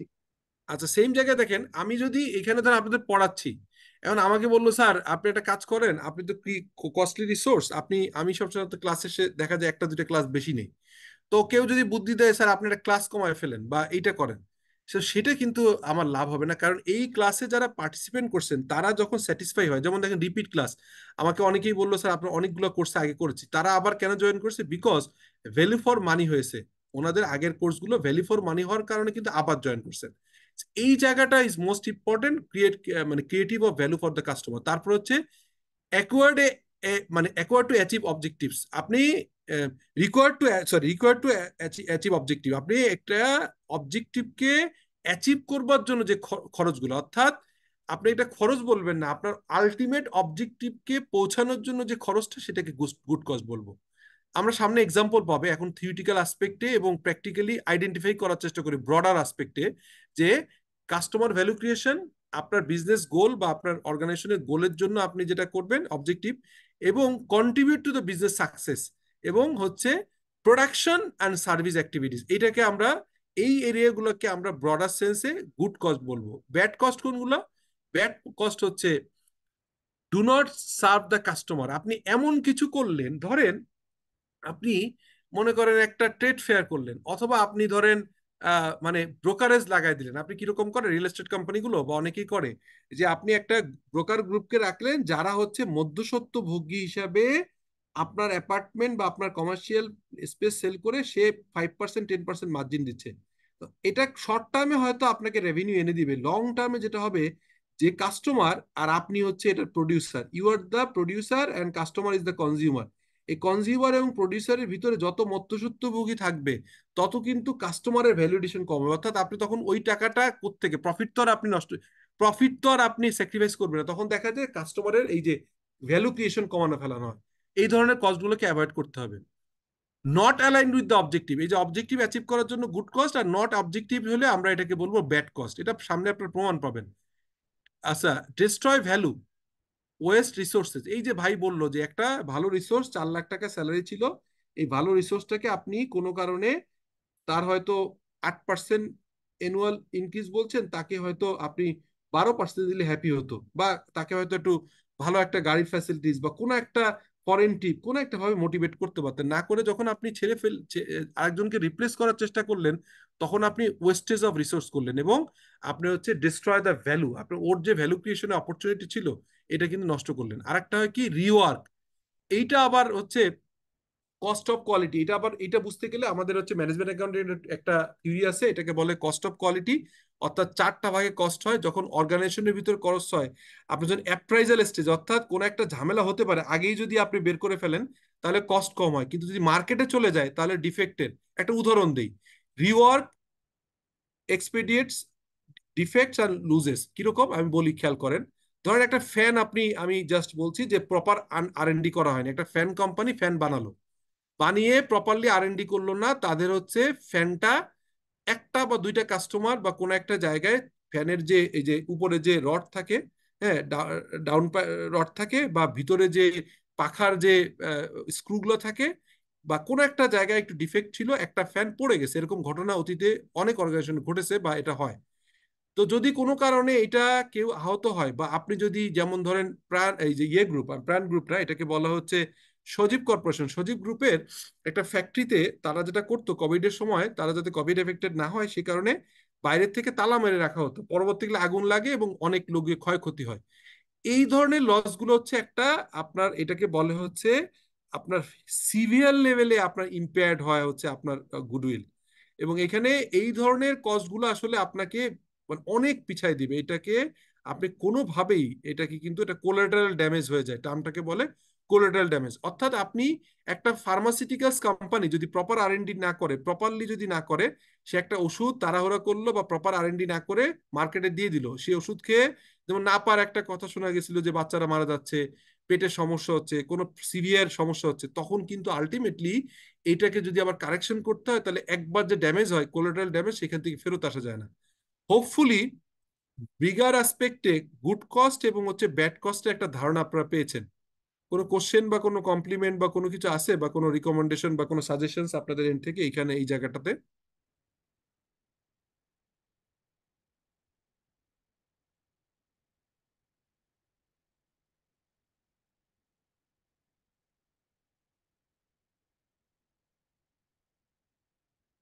খেয়াল করেন, শোনা যাচ্ছে তো আমাকে, না? জি স্যার। জি স্যার, ওকে, শোনা যাচ্ছে। ওকে। তাহলে অপারেশন, পেব্যাক, গ্রোথ এবং এক্সপ্লোরেশন, এটা কি? এই যে expanding priorities of the good cost. Good cost কোন জায়গায়, কোন কোন জায়গায় আপনি এই যে গুড কস্ট আগে বললাম না, এটা গুড কস্ট। তাহলে গুড কস্ট তো এটা বললাম যে গুড কস্ট, এটা একটা থিওরিটিক্যাল আসপেক্টে পেলেন যে ভ্যালু ক্রিয়েশন হবে অবজেক্টিভ অ্যাচিভের জন্য রিকোয়ার্ড এরকম কাজগুলো, কন্ট্রিবিউশন তো বিজনেস সাকসেস সরাসরি করবে, এবং প্রোডাকশন এবং সার্ভিস অ্যাক্টিভিটিস। তো এখানে যেটা হবে, মানে আমি আপনাদেরকে যদি এটা এটা দেখানোর আগে যদি আরেকটা জিনিস দেখাই, দেখেন এই যে জিনিসটা দেখছেন, একটু জিনিস খেয়াল করেন। আমি পরে এটা এলাবোরেট করব, জাস্ট বোঝানোর জন্য বলছি। খুব মনোযোগ দিয়ে খেয়াল করেন। If this is your organization, ঠিক আছে, আপনার অবজেক্টিভ কি? অবজেক্টিভ হচ্ছে কস্ট এক্সেলেন্স। তাহলে টপে আছে কি? আপনার অবজেক্টিভ হচ্ছে কস্ট এক্সেলেন্স। আর আপনি যেটা করবেন, ম্যাটেরিয়াল কস্ট, মানে ম্যাটেরিয়াল কস্টকে আপনি কমানোর চেষ্টা করবেন, নট হিউম্যান রিসোর্স কস্ট। এটা হচ্ছে ম্যাটেরিয়াল কস্ট, অর্থাৎ প্রকিউর করবেন বেস্ট সোর্স থেকে, প্রাইস জন্য বেস্ট হয়। এখন হচ্ছে আপনার মানে সাপ্লাই চেইন অথবা প্রকিউরমেন্টে সারা পৃথিবীতে যেভাবে কস্ট অপটিমাইজেশন সুযোগ আছে, যেভাবে হচ্ছে কাজ করার সুযোগ আছে অন্য ডিপার্টমেন্টে কম্পারেটিভলি, ফাইন্যান্স এবং হচ্ছে সাপ্লাই চেইন যদি জয়েন্টলি কাজ করে, এখানে কিন্তু অনেক সুযোগ আছে, ঠিক আছে? তো এটা হচ্ছে ম্যাটেরিয়াল কস্ট কমাইতে হবে। পিপল কস্ট কমবেন, কিন্তু সেই অর্থে কিন্তু সরাসরি হিউম্যান রিসোর্স খরচ কমবে না। আপনি অটোমেশনে যাবেন কোনো কোনো জায়গায়, ধরেন অনেক জায়গায় হচ্ছে রোবোটিক্স বা রোবোটিক হ্যান্ড। ধরেন আমি যেসব ইন্ডাস্ট্রি কাজ করেছি, অনেক জায়গায় হচ্ছে একটা প্রসেসে প্রচুর পরিমাণে হিউম্যান লোক কাজ করতে হয়। ধরেন একটা প্রোডাক্ট এক জায়গা থেকে আরেক জায়গায় সরাতে হয়। এই ধরনের লেবারাস এবং হচ্ছে কষ্টকর এবং আনহেলদি এনভায়রনমেন্ট গুলোতে আমরা দেখি যে রোবোটিক হ্যান্ড দিয়ে ইউজ করলে কম্পারেটিভলি সেভ হয়। ফেলিয়ার কস্ট, ওই যে বললাম যে আমি একটু আগে যখন বলছিলাম যে এখানে খেয়াল করবেন যে ইন্টারনালি কস্ট, এই যে এটা হচ্ছে যখন আপনি রিওয়ার্ক করতে হয়, আপনি জিনিসটা মার্কেটে দেওয়ার আগে প্রপারলি চেক করেন নাই, তখন আপনি যদি রিওয়ার্ক করতে হয়, যদি এটাকে আবার ফেরত এনে দিতে হয়, তাহলে ফেরত আনার খরচ সহ অনেকটা বড় খরচ আপনার ভিতরে চলে আসে। তো সেই অর্থে কিন্তু আপনার ফেলিয়ার কস্ট, অর্থাৎ ইন্টারনালি চেক না করে মার্কেটে ছেড়ে দিয়েছেন, মার্কেট থেকে প্রচুর প্রোডাক্ট ফেরত আসছে, এই ফেলিয়ার কস্টটা ইজ টু হাই। আরেকটা হচ্ছে স্ট্রাকচার কস্ট, আপনি অর্গানাইজেশনে ফ্ল্যাট করে ফেলে। জিপি আপনার মনে আছে কিনা, আপনারা জানেন কিনা, জিপি হঠাৎ করে আমি জিপিতে ওই সময় হচ্ছে আমাদের পিডব্লিউসি থেকে আমরা সক্স অ্যাক্টের একটা কাজ করা শুরু করেছিলাম, সার্ভিস সক্স অ্যাক্টের ইমপ্লিমেন্টেশন, ব্যাক ইন 2005 or 2006 হবে মনে হয়। তো যাই হোক, যেটা বলছিলাম, তখন তারা কি করলো, ফ্ল্যাট করে ফেললো। ধরেন আমাদের অর্গানাইজেশনে কিরকম হয়, প্রথমে থাকে সিনিয়র ডাইরেক্টর, তারপর হয়তো হেড অফ ডিপার্টমেন্ট অথবা হেড অফ বিজনেস, তারপরে থাকে হচ্ছে সিনিয়র জিএম, তারপরে সিনিয়র ডিজিএম, তারপর হচ্ছে সিনিয়র এজিএম বা এজিএম, এরকম থাকে অনেক জায়গায় বেশি বেশি গ্রেড। তারপর হচ্ছে এজিএম, তারপর সিনিয়র ম্যানেজার, তারপরে ডেপুটি ম্যানেজার, অথবা এই ডেপুটি এবং ম্যানেজারের ভিতর সিনিয়র ডেপুটি ম্যানেজার টাইপ অনেক জায়গায় করে, অনেক জায়গায় একই স্কেলে ভাগ করে। রহিমা ফরোজে আমি কিছুদিন কাজ করেছি, প্রত্যেকটা গ্রেডে আবার 3টা আছে, A B C। সো এরকম থাকে।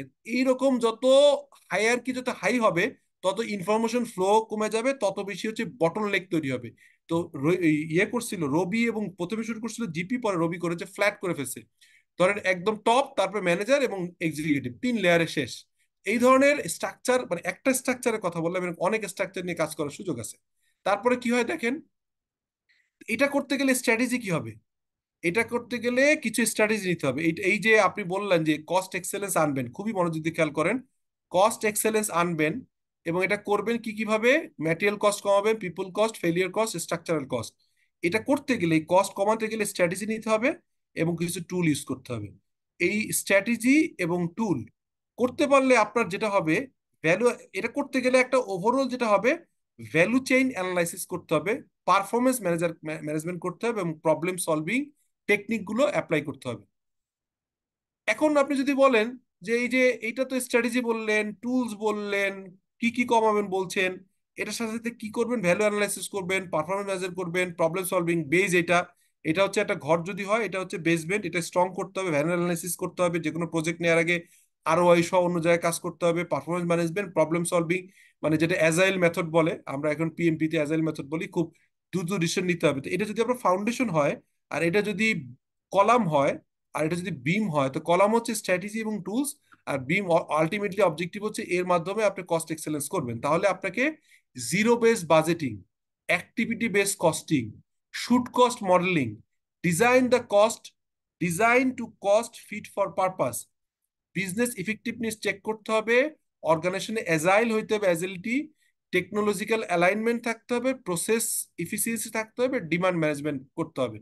এই এই এই চারটা হচ্ছে টুলস কি, zero base budgeting, activity base costing, should cost modelling, আর হচ্ছে আপনার design to cost for fit. এটা হচ্ছে টুলস, এটা হচ্ছে ম্যানেজমেন্ট অ্যাকাউন্টিং টুলস।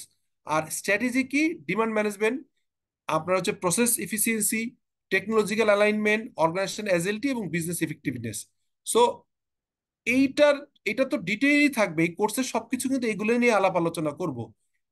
মানে সারফেসে আজকে প্রথম ওরিয়েন্টেশন ক্লাস অথবা একদম ফার্স্ট ক্লাস হিসাবে আমি যদি বলি যে এইটা দিয়ে কি কিছু মিনিং ক্রিয়েট হচ্ছে, বোঝা যাচ্ছে? আপনার কোনো কোশ্চেন বা কিছু আছে? আমরা যে ওভারঅল সামারি করব যে কি শিখবো আমরা, করবোটা কি, সেটা কিন্তু এই স্লাইডে এসে আমি প্রথম বললাম যে that will be hour objective, এটা আমরা অ্যাচিভ করব। এখানে যাব কস্ট এক্সেলেন্স, মানে আমরা একটা সুন্দর বাড়ি করব, যেটা নাম দিব আমরা কস্ট রিডাকশন প্রজেক্ট। আমরা কি নাম দিয়েছিলাম? সিআরপি না? আমরা কি নাম বলেছিলাম এটা, বলেন তো? আমরা এটা কি বলছিলাম? সিআরপি। আমরা এই সিআরপি করবো, তো CRP programme, cost reduction programme আমরা নিব, সিআরপি প্রোগ্রাম। এই সিআরপি প্রোগ্রামের আলটিমেট গোল হচ্ছে এখানে এসে, this is your ultimate goal. এখানে আপনি আসবেন যে আপনি একটা কস্ট এক্সেলেন্স, এই টার্মটাকে বলে কস্ট এক্সেলেন্সে আসবেন। So any question or anything so far?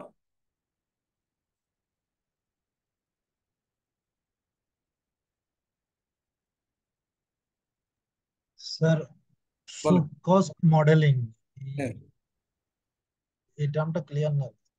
আচ্ছা। শুড মানে উচিত, বাংলায় যদি সরাসরি বলি শুড মানে উচিত, শুড কস্ট মানে কোন কস্টটা। জিরো বেস বাজেটিং এটা একটু পরেই দেখাবো, এটা বুঝবেন। অ্যাক্টিভিটি বেস কস্টিং এটা আপনারা বুঝবেন।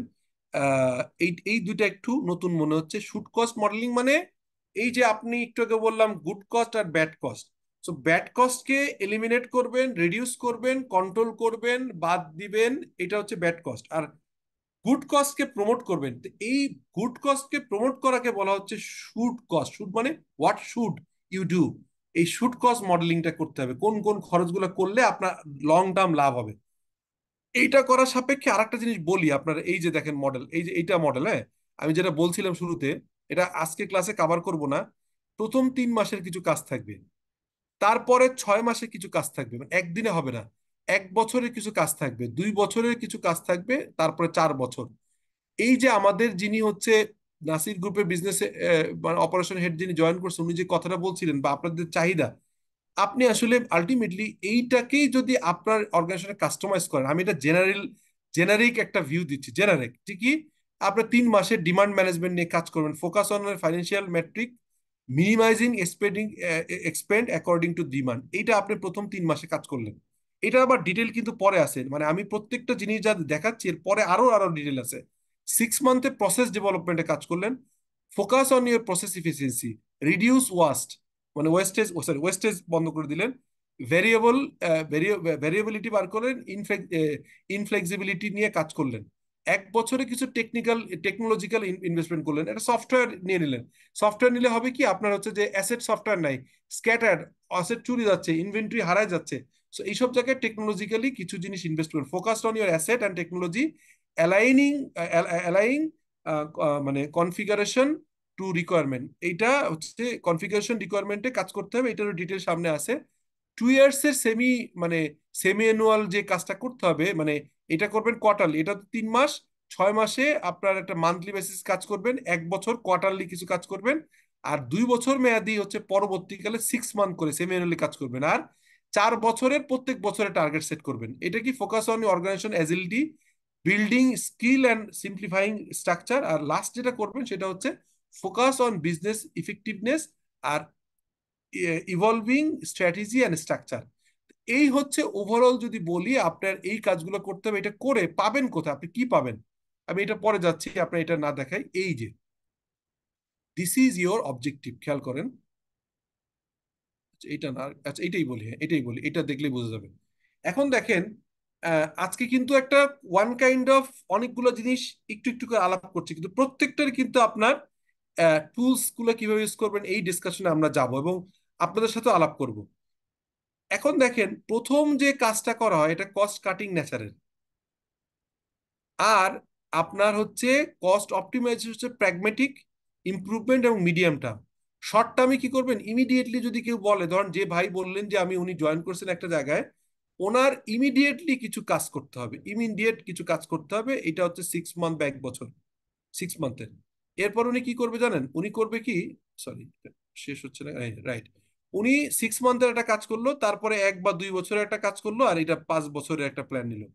প্রথম 6 মান্থে বেসিকলি হচ্ছে তাকে কিছু কস্ট এলিমিনেট করতে হবে, রেশনাইজ করতে হবে, বান্ডেল করতে হবে। বান্ডেল মানে অনেক মিক্স করে ফেলানো হয়, যেমন আমরা যখন কোনো এমপ্লয়িকে ডাবল রোল দেই তখন বান্ডেলিং দ্য কস্ট হয়, এটা বলবো। বান্ডেল মানে হচ্ছে যে একটা কস্টকে সেপারেট করা, অ্যালোকেট করি আমরা, অ্যালোকেশন অফ ইন্ডাস্ট্রিয়াল কস্ট, যেটা আমরা ওভারহেডকে অ্যালোকেট করি, কিন্তু কস্টটা একবারে বান্ডেল আপ করা যায়। যেমন ধরেন আপনি মানে এমন ভাবে ডিস্ট্রিবিউশন চ্যানেল সাজালেন যাতে করে গাড়িগুলো বারবার না যেয়ে আপনার হচ্ছে প্রপারলি অ্যাসর্ট করে আপনি ডাবল ক্যাপাসিটি ডেলিভারি শুরু করলেন। আপনার পিক আপ বা কাভার্ড ভ্যান অথবা আপনার ট্রাক, ডেলিভারি ট্রাক যেটা আছে সাপ্লাই চেনে বলে, সেখানে আপনি একটা প্রোডাক্ট না নিয়ে এমনভাবে মিক্স করলেন, উপরে দিলেন হেভি, নিচে দিলেন হেভি জিনিস, ওয়েটওয়ালা জিনিস, উপরে দিলেন হালকা।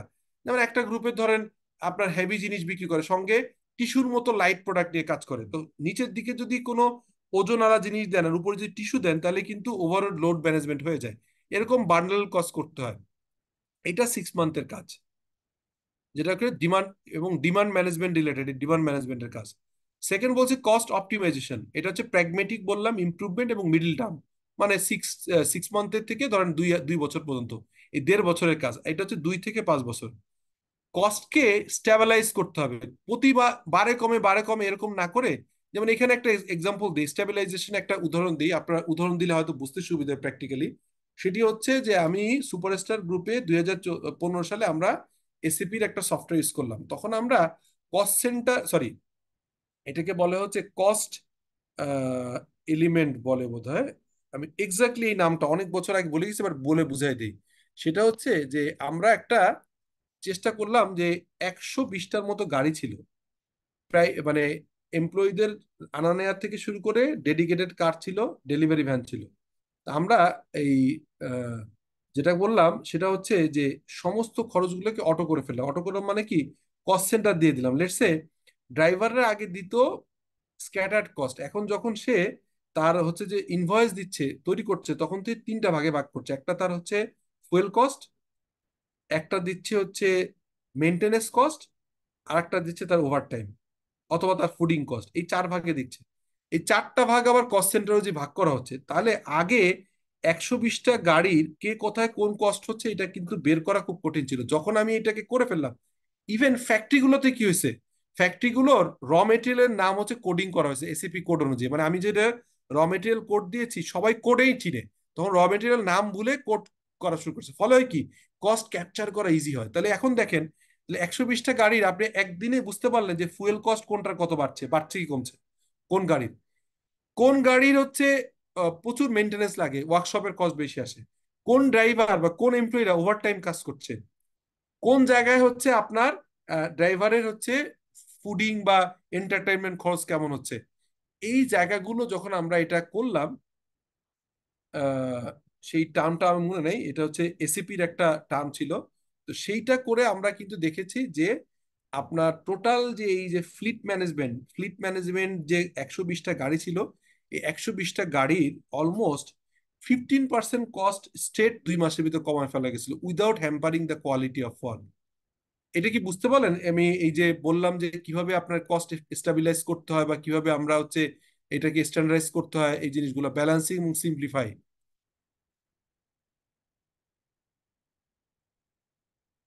সোফার যে ডিসকাশন করলাম, আমি নেক্সট ক্লাসে আরো হচ্ছে যে টুলগুলো যে একটু আগে দেখালাম, যে এই জিরো বাজেটিং, এগুলো নিয়ে কথা বলবো।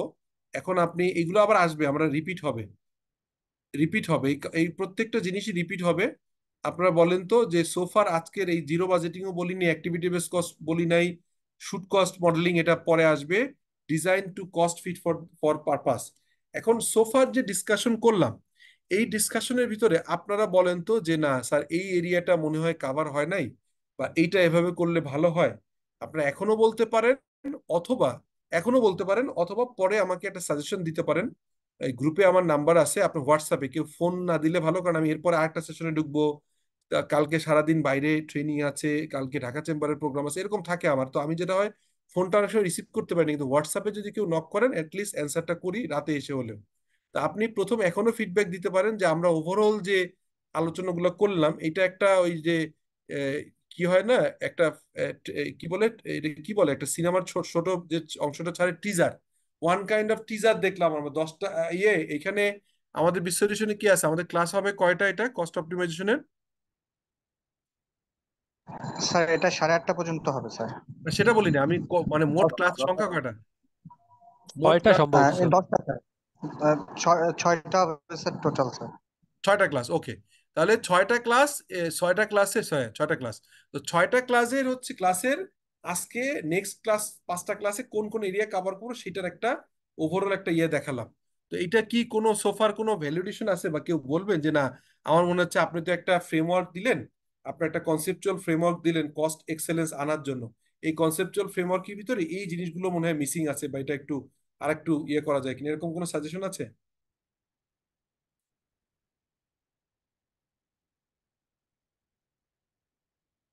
যদি না থাকে তাহলে আজকের মতো শেষ করতে পারি, আপনারা যদি কিছু বলতে না চান, বা পরেও আমাকে দিতে পারবেন।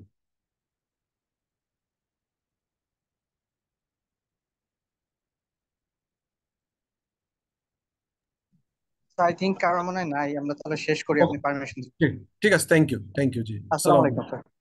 আসসালামু আলাইকুম।